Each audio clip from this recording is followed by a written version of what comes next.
Hi dear students, welcome to Way to Career Check YouTube channel. இந்த video பார்த்தீங்கன்னா ஸ்டூடெண்ட்ஸை விட பேரண்ட்ஸ் மஸ்ட்டாக பாருங்க. உங்களுக்கான ஒரு இம்பார்ட்டண்ட்டான வீடியோவாக தான் இது இருக்க போகுது. முதல்ல பார்த்தீங்கன்னா நம்ம பேராமெடிக்கல் ரவுண்டு 2 கவுன்சிலிங்காக வெயிட் பண்ணிட்டு இருக்கோம். நிறைய ஸ்டூடெண்ட்ஸ் எப்படியும் 1 lakh மேலே ஸ்டூடெண்ட்ஸ் பார்த்தீங்கன்னா பேராமெடிக்கலுக்காக வெயிட் பண்ணிட்டு இருக்கீங்க. இப்போ இந்த கட்டத்தில் பார்த்தீங்கன்னா பேரண்ட்ஸ் சைட்லேருந்து ஸ்டூடெண்ட்ஸுக்கு ஒரு மென்டலி ப்ரெஷர்ஸ் வருது. ஏன்னா நீ இன்னும் காலேஜுக்கு போகலையா, காலேஜ் ஓப்பன் பண்ணலையா, நீ இந்த இயர் படிக்கிறியா படிக்கலையா அப்படிங்கிற ஒரு மென்டலி ப்ரெஷர் அப்படிங்கிறத ஸ்டூடெண்ட்ஸ் தரப்புலேருந்து கொடுக்குறது. இது ரொம்பவே ஒரு தவறான விஷயம். ஏன்னா நம்ம எஜுகேஷன் இந்த ஹையர் எஜுகேஷனை 3ஆக பிரிச்சுப்போம். முதல்ல ஆர்ட்ஸ் அண்ட் சயின்ஸ் ரிலேட்டட், அடுத்ததாக பார்த்தீங்கன்னா இன்ஜினியரிங் அது ரிலேட்டட், அடுத்ததாக பார்த்தீங்கன்னா மெடிக்கல். இந்த மெடிக்கல் டிபார்ட்மெண்ட்டில் பார்த்தீங்கன்னா paramedical, MBBS, BDS, AYUSH courses, pharmacy எல்லாமே இந்த பேராமெடிக்கல் அண்ட் இந்த மெடிக்கல் டிபார்ட்மெண்ட்டுக்குள்ளே வரும். இந்த மெடிக்கல் டிபார்ட்மெண்ட்டுக்கான எந்த ஒரு காலேஜஸுமே இன்னும் ஓப்பன் பண்ணலை. ஒரு சில ப்ரைவேட் காலேஜில் மேனேஜ்மெண்ட் கோட்டாக்கான கிளாஸஸ், இன்ட்ரொடக்ஷன் கிளாஸஸ் தான் போயிட்டு இருக்கிறதே தவிர டீப் கிளாஸஸில் இன்னும் எந்த காலேஜஸுமே சிலபஸ் ஆரம்பிக்கலை. நம்மளுடைய பேராமெடிக்கலுக்காகட்டும் மெடிக்கல் ரிலேட்டட் எல்லா கோர்ஸுக்குமே எக்ஸாம் கண்டக்ட் பண்ணுறது எம்ஜிஆர் யூனிவர்சிட்டி. அது யார் கண்ட்ரோலில் இருக்குன்னா நம்மளுடைய தமிழ்நாடு கவர்மெண்ட் அண்ட் இந்தியன் அந்தந்த எந்தெந்த கோர்ஸோட ஸ்பெஷலி கவுன்சில் இருக்குதோ அந்த கவுன்சில் கீழே தான் அவங்க ஒர்க் பண்ணி சிலபஸ் ஃபிக்ஸ் பண்ணி கரிக்குலம் ஃபிக்ஸ் பண்ணி உங்களுக்கான எக்ஸாம் அண்ட் கிளாஸஸ் ஸ்டடீஸ் கொடுத்துட்ருக்காங்க. அதனால் பேரண்ட்ஸ் ஒன்று பார்க்கணும், இந்த எல்லா மெடிக்கல் கோர்சஸ்க்குமான இன்னும் எந்த காலேஜஸும் ஓப்பன் பண்ணலை. அதனால் யாரும் ஸ்டூடெண்ட்ஸுக்கு மென்டலி ப்ரெஷர் கொடுக்காதீங்க. அவங்களுடைய ஸ்டடீஸ் ரிலேட்டடான ஆர்வம் அப்படிங்கிறது நம்ம குறைக்கிற மாதிரி ஆயிடும். அவங்களுக்கு ஸ்டடீஸ் பண்ண தோணாது, நான் படிக்கணுமா வேண்டாமா அப்படிங்கிற ஒரு சூழ்நிலையில் வரும். அடுத்து அவங்க பேரண்ட்ஸ் இப்படி சொல்கிறாங்க, நம்ம ஏதாச்சும் ஒரு கோர்ஸில் போய் ஜாயின் பண்ணிடலாம் அப்படிங்கிற ஒரு மென்டலி ஃபிக்ஸ் பண்ணி அவங்கள ஏதாச்சும் ஒரு கோர்ஸில் போய் ஜாயின் பண்ணிடுவாங்க. அவங்களுடைய ஃப்யூச்சர் அப்படிங்கிறது ஃப்ளாப் ஆயிடும்.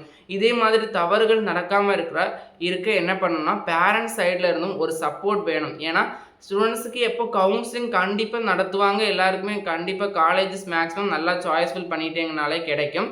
அதனால பேரண்ட்ஸோட சப்போர்ட் அப்படிங்கிறது ஸ்டூடெண்ட்டுக்கு ரொம்ப ரொம்ப இம்பார்ட்டன்ட். அதை எல்லா பேரண்ட்ஸுமே புரிஞ்சுக்கோங்க. நம்மளுடைய மெடிக்கல் செலெக்ஷன் கமிட்டி ஹைகோர்ட்டுடைய ஆர்டர் படி செயல்படுறாங்க. இதில் கவுன்சிலிங் டிலே ஆகிறதுனால பெனிஃபிட் இருக்கான்னு கேட்டால் எஸ், பேராமெடிக்கலுக்காகவே வெயிட் பண்ணுற ஸ்டூடெண்ட்ஸுக்கு கம்பல்சரி பெனிஃபிட் இருக்குது. இப்போ எப்படியும் நம்ம எக்ஸாம்பிள் ஒரு 1 lakh ஸ்டூடெண்ட்ஸ் அப்ளை பண்ணியிருக்காங்க. ஃபஸ்ட் ரவுண்டில் ஒரு 3000 ஸ்டூடெண்ட்ஸுக்கு சீட் கிடச்சி போயிட்டாங்கன்னு வச்சுக்கோங்க. எப்படியும் ஒரு 50,000 60,000க்கு மேலே ஸ்டூடெண்ட்ஸுக்கு இந்த management quota, other courses, MBBS, BDS and PharmD அப்படி அந்த வேரியஸ் ஃபீல்டில் போகிறதுக்கான சான்சஸ் போக பேலன்ஸ் இருக்கிற ஸ்டூடெண்ட்ஸுக்கு பார்த்திங்கன்னா பேராமெடிக்கல் சீட் கிடைக்கிறதுக்கான சான்சஸ் இருக்குது. பேராமெடிக்கலை பொறுத்த வரைக்கும் 2 தரப்புலேருந்து நமக்கு பொறுமை அண்ட் அதுக்கான பேஷன் அப்படிங்கிறது வேணும். ஃபஸ்ட்டு ஸ்டூடெண்ட் சைடில் இருந்தான ஆதரவு, அடுத்ததாக பார்த்திங்கன்னா பேரண்ட்ஸு ஸ்டூடெண்ட்ஸுக்கு கொடுக்குற ஆதரவு. நம்ம எப்படி தான் ஒரு பில்டிங் கட்டினாலுமே அதோடைய பேஸ்மெண்ட் எப்படி இருக்குதோ அதை பொறுத்து தான் அந்த பில்டிங்கோட ஸ்ட்ராங் அப்படிங்கிறது இருக்கும். அப்போ ஸ்டூடெண்ட் பார்த்திங்கன்னா அந்த பில்டிங்கை கட்டி எழுப்புறதுக்கான ஸ்ட்ராங் கொடுக்குறது இந்த பேஸ்மெண்ட் பேரண்ட்ஸ் தான். நம்ம எப்படி ஸ்ட்ராங்காக நம்மளுடைய ஸ்டூடெண்ட்ஸை அந்த கைடன்ஸ் பண்ணுறோமோ அதை பொறுத்து தான் பார்த்திங்கன்னா அவங்களுடைய வளர்ச்சி அப்படிங்கிறது இருக்கும். நீங்களே டிமோட்டிவ் பண்ணால் வெளியே இருக்கிறவங்க டிமோட்டிவ் பண்ணும்போது அவங்களுடைய மென்டலி பார்த்திங்கன்னா அவங்களுக்கு ரொம்ப அஃபெக்ட் ஆயிடுவாங்க. இது சைக்காலஜிஸ்ட் படி ரொம்ப ரொம்ப கிரிட்டிக்கலான ப்ராப்ளமாக ஸ்டூடெண்ட்ஸ்கிட்ட ஏற்படுத்தும். அதனால் எல்லா பேரண்ட்ஸுமே ஒரு மைண்ட் செட்டில் நீங்கள் பதிச்சுக்கோங்க. உங்கள் பிள்ளைகளுக்கு பார்த்திங்கன்னா கம்பல்சரி பேராமெடிக்கல் கவுன்சிலிங் கண்டக்ட் பண்ணுவாங்க. ஒரு சின்ன தாமதம் தானே தவிர இது நிரந்தர தீர்வு கிடையாது. கூடிய சீக்கிரமே நம்மளுடைய பேராமெடிக்கல் 90 டிகிரி கோர்சஸ்க்கான கவுன்சிலிங் அப்படிங்கிறது கண்டக்ட் பண்ணுவாங்க. மேக்ஸிமம் நல்லா சாய்ஸ் பண்ணுற எல்லா ஸ்டூடெண்ட்ஸுக்குமே சீட் கிடைக்கும். எல்லாருமே பார்த்திங்கன்னா ஒரு பேஷண்ட் பாசிட்டிவ் திங்ஸோடு இருங்க.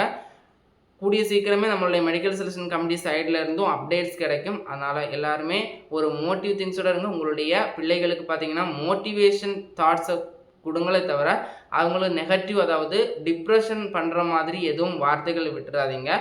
அவங்களுக்கான கோர்சஸ் அண்ட் காலேஜஸ்ங்கிறது ஒன்று இருக்கும். அதில் அவங்களுக்கு பிடிச்ச மாதிரி ஜாயின் பண்ணி படித்தா மட்டும்தான் அவங்களுடைய எதிர்காலம் அப்படிங்கிறது நல்லாயிருக்கும்.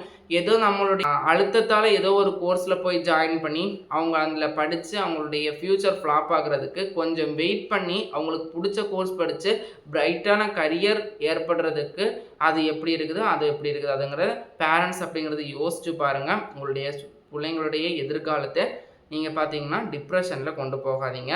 ரொம்பவே கவனத்தோடு இருங்க. கூடிய சீக்கிரமே பேராமெடிக்கலுடைய அப்படிங்கிறதும் வர சான்சஸ் இருக்குது. இல்லைனா ரீகவுன்சிலிங் கண்டக்ட் பண்ணாலுமே நீங்கள் சாய்ஸ் பண்ணுறதுக்கு ரெடியாக இருங்க. மேக்ஸிமம் என்னை பொறுத்த வரைக்கும் ரீகவுன்சிலிங் நடத்துறது பெட்டர் அப்படின்னு சொல்லுவேன். ஏன்னா ரீகவுன்சிலிங் கண்டக்ட் பண்ணும்போது தான் நான் ஆல்ரெடி போன வீடியோவில் சொல்லியிருந்தேன். இப்போ செகண்ட் ரவுண்ட் கவுன்சிலிங்கையும் பிஃபார்ம் கவுன்சிலிங் கண்டக்ட் பண்ணுற ஸ்டூடெண்ட்ஸ் சாய்ஸ் ஃபில் பண்ணுவாங்க. பிஃபார்முக்கு வெயிட் பண்ணுற ஸ்டூடெண்ட்ஸ் அந்த பிஃபார்ம் கவுன்சிலிங்லேயும் சாய்ஸ் ஃபில் பண்ணுவாங்க. இப்போ அவங்க ஒரு நல்ல ஸ்டாண்டர்ட் கட் ஆஃப் ஸ்டூடெண்ட்னா 2 சைட்லேயுமே பார்த்தீங்கன்னா சீட் அப்படிங்கிறது அலாட்மெண்ட் ஆகும். இது அலாட்மெண்ட் ஆகும்போது பார்த்தீங்கன்னா ஒரு சீட் அப்படிங்கிறது வேஸ்ட்டாக போகுது. இதை தவிர்க்கிறதுக்கு கவுன்சிலிங் வைக்கிறது பெட்டரான ஆப்ஷனாக இருக்கும். ஏன்னா நிறைய ஸ்டூடெண்ட்டுக்கு சீட் கிடைக்கிறதுக்கான சான்சஸ் இருக்கும். எதுவும் நடந்தாலும் நம்ம நல்லதுக்கே நடக்கும் அப்படிங்கிறத நினச்சிப்போம் பார்த்தீங்கன்னா. அதனால எல்லா ஸ்டூடெண்ட்டுமே ஒரு மோட்டிவ் தாட்ஸோடு இருங்க. நெக்ஸ்ட் கவுன்சிலிங் வச்சாலுமே நீங்கள் சாய்ஸ் ஃபில் பண்ணுறதுக்கு ரெடியாக இருங்க. நம்மளுடைய மெடிக்கல் செலெக்ஷன் கமிட்டி சைட்லேருந்து கொடுத்த தகவல் படி 1 or 2 வீக்ஸில் ரிசல்ட் ரிலீஸ் பண்ணுவாங்கன்னு சொல்லியிருக்காங்க. இது எந்த அளவுக்கு உண்மையா இல்லையான்னு தெரியல. பார்த்தீங்கன்னா நம்மளுடைய ரிசல்ட் அப்படிங்கிறது கூடிய சீக்கிரத்தை ரிலீஸ் பண்ணுறதுக்கான சான்சஸ் இருக்குது. October 1 வரைக்கும் பார்ப்போம். அதுக்கு மேலே என்ன நடக்குது, என்ன அப்டேட்ஸ் கொடுக்குறாங்க அப்படிங்கிறதையும் பார்த்து அடுத்த ஸ்டெப்ஸுக்கு நம்ம போயிடலாம். அதனால் எந்த ஸ்டூடெண்ட்ஸுமே ஒரி பண்ண வேண்டிய தேவையில்லை. பேரண்ட்ஸும் ஒரி பண்ணாதீங்க. உங்களுடைய பிள்ளைங்களுக்கு பார்த்தீங்கன்னா பாசிட்டிவான திங்ஸாக வளர்த்துங்களே தவிர அவங்களுடைய டிப்ரெஷனில் இப்போ தள்ளுற மாதிரி எந்த இன்ஃபர்மேஷன் ஆகட்டும் எந்த இதாகட்டும் வேண்டாம். ஸ்டூடெண்ட்ஸ் பார்த்தீங்கன்னா ஒரு பேஷன்ஸாக இருங்க. ரொம்பவே ஒரு பாசிட்டிவ் திங்ஸோடு இருங்க. ஒன்று ரீகவுன்சிலிங் கண்டக்ட் பண்ணுவாங்க, இல்லைனா ரிசல்ட் அப்படிங்கிறத ரிலீஸ் பண்ணுவாங்க. எது நடந்தாலும் நம்ம எதிர்கொள்கிறதுக்கு தயாராக இருக்கிற மாதிரி இருந்துக்கோங்க.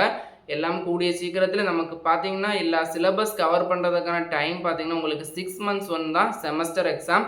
இப்போ பார்த்தீங்கன்னா நவம்பர் மந்த் ஆரம்பித்தாலே November, December, January, February, March, April month தான் உங்களுக்கு பார்த்தீங்கன்னா செமஸ்டர் ஸ்டார்ட் பண்ணுவாங்க. அடுத்து April, May, June, July, August, September.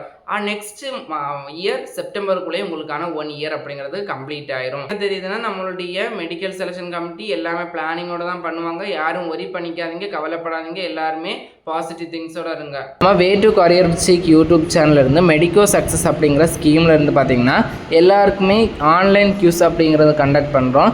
இந்த ஆன்லைன் கியூஸில் பார்த்தீங்கன்னா உங்களுடைய பேராமெடிக்கல் கவுன்சிலிங் ரிலேட்டடான நாலேஜை இம்ப்ரூவ் பண்ணுறதுக்கான கொஸ்டின்ஸ் ஒரு 20 கொஸ்டின்ஸ் இருக்கும்.